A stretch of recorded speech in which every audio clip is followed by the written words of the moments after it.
Hi, how's it going? Today we'll be talking about the Bee Gees and more specifically Barry freaking Gibb. Just quick disclaimer, there was a Bee Gees movie that came out like last year called How Can You Mend a Broken Heart or something like that. And it's on HBO, really good. Most of my information is coming just like paraphrasing from that.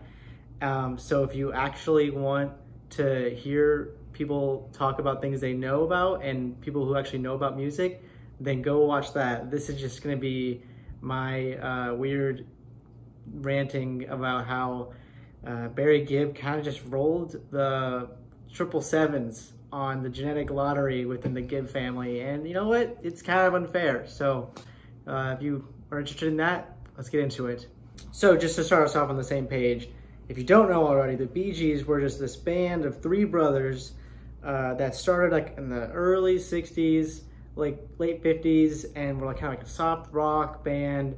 And then as like the disco era, like R&B of like American disco took off in the mid 70s, they really like grabbed onto that. Even though they had some really great music before that, they really got popularized through this wave of disco in America and just like took that by the horns and went with it. So I had gotten into the Bee Gees about a year ago when I moved for an internship, and the town I was in had this really cool record shop, and I had just started collecting vinyl.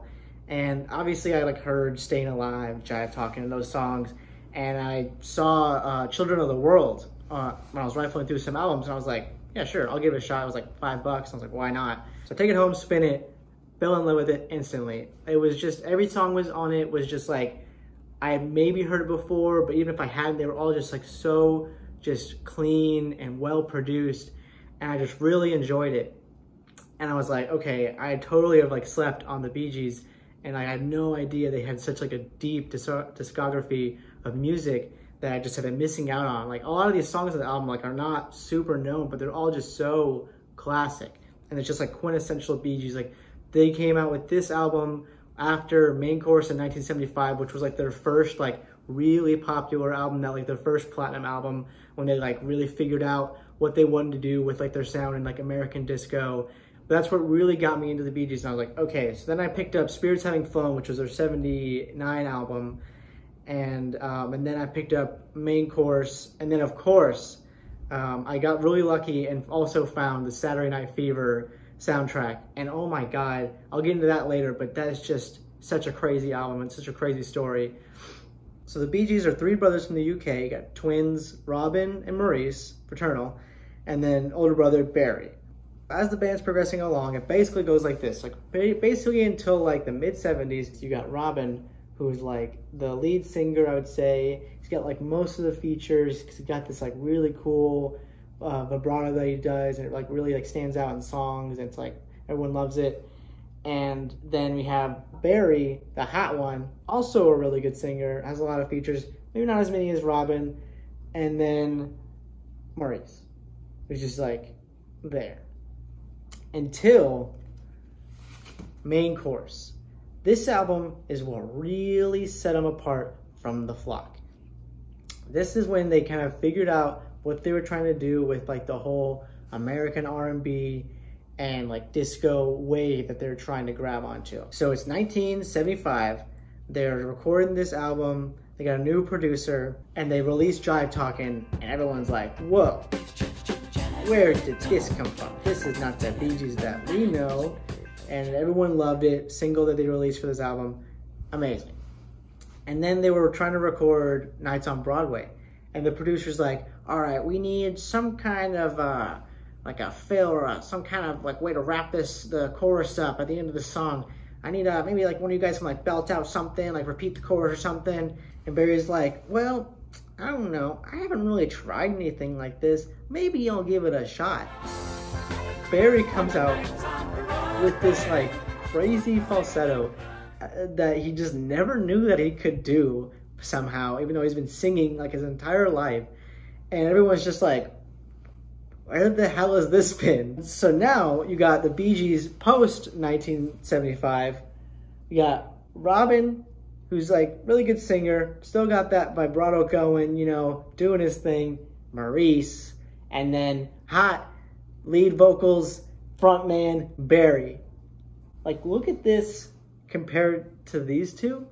Like, I don't know what happened with the whole like gene pool of this family, but Barry was basically born and just like took like the long straw and then like every other straw that was like remotely long, and then left Robin and Maurice to like split in half the shortest straw, and then resulted in this odd combination of like one super hot brother and two just twins that are that also can sing, I guess, but not as well, and also aren't as hot, but I guess they're fine. So this brings me to my main point, that Barry's just kind of unfair to the rest of the band. If you look back in like the history of like boy bands and brother bands, like the Beatles, they all were like okay, like they all have the same attractiveness level basically.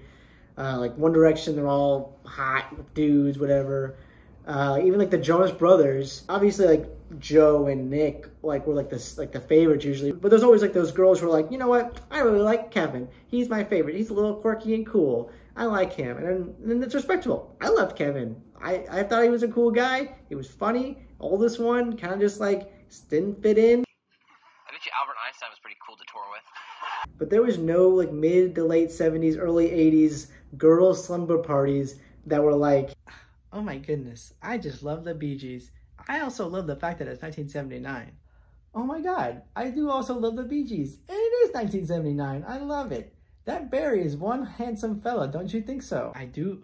Barry is just such a cutie. I also love the Bee Gees. And it is 1979, you're right, I love it. But you know, I think Maurice is my favorite. I don't know, he just got something about him. No. Gross. That's gross, no. So another thing I want to talk about was Saturday Night Fever. This is a movie that came out with John Travolta, like 78, I think. And they asked the Bee Gees to write some songs for it. Like they didn't even contact the Bee Gees until like mid-production of this movie. Like John Travolta was dancing along to like Stevie Wonder and Boz Scaggs. And they were like, you know what, we should like get the Bee Gees on this. They would be pretty good. So they call him up. Hey, I know you're already working on like a stellar album, but could you like put that on pause and kind of like write us a couple ditties for this movie we're working on? It's got John Travolta. He's going to be in Grease. And Robin was like, yeah, I guess. I mean, like, we're kind of doing this album, but I guess, yeah, we'll throw together some songs. And then they go on and release If I Can't Have You, More Than a Woman, Night Fever, How Deep Is Your Love, and then Staying Alive. Staying alive, staying alive. You can't tell by the way I use my walk. I'm a woman's man, no time to talk. Music loud. They did this all basically in a weekend. How do you do that? They're just like, so this guy's trying to like make us write songs for this movie, and I guess he wants them to be like hits, so let's just write some hits. And they do it. They freaking do it in a like basically a weekend. And so they send them back to the producer, and he's like, yeah, this'll do. I guess that's fine. And then they go on and have the audacity to make this piece of crap movie, Saturday Night Fever. It's basically John Travolta walking around dancing to disco. Then he's kind of like an accessory to a sexual assault. And then he like wins a dancing competition. And then it's like, no, we didn't win, they won. That's the whole movie. Like this scene with John Travolta walking on the street, that's the best part of the movie. That's it. Like literally, that's because of the song. It's because of Staying Alive. It's because of the Bee Gees. Like they wrote this amazing soundtrack that literally is like the go best-selling soundtrack ever. Sold 16 million copies, 16 times platinum. And then they go and just like take a giant dump on it with this movie. I don't understand it. You gotta watch it. Like you have to watch this movie and just like the only reason it's bearable is because of the soundtrack. The rest of it is just a bunch of like late 70s garbage that they just threw together. Shut up, will you? Hey, where you going? the shirt. Wash the shirt, stupid. Oh, come on. Basta! All right, come on. Mangia. But back to my main point. Not only is Barry the hottest, not only is Barry like the lead vocalist with this like crazy voice that came out of nowhere, not only did he basically make the Bee Gees as famous as they are and make them as legendary as they are, but if you fast forward to today, he's the only one that's still alive. Barry just like came out of his mom holding a royal flush and then kind of just like waved it in front of his brothers this entire life and was like, get out of here, you pair of twos. I got moves to make. I'm gonna be the hottest, the best singer, and you guys are all gonna die before me, so suck it. And I'm the oldest, so yeah, cool. Like, it's just not fair. Like, Maurice couldn't have been the last one to be alive. He's like, oh, you know, I wasn't really the best singer, and I guess I wasn't really the heartthrob, and I didn't really play guitar much. It was kind of funny sometimes, but at least I lived the longest. At least I got that going for me. No, Barry was like, screw you guys. I got this. I guess you could say Barry's really staying alive. So thank you for listening to my ramblings. Barry, if you're out there, I'd love to sit and chat someday. You know, maybe have a cup of coffee, maybe kiss a little. Up to you. We'll see where it goes. But thanks for watching.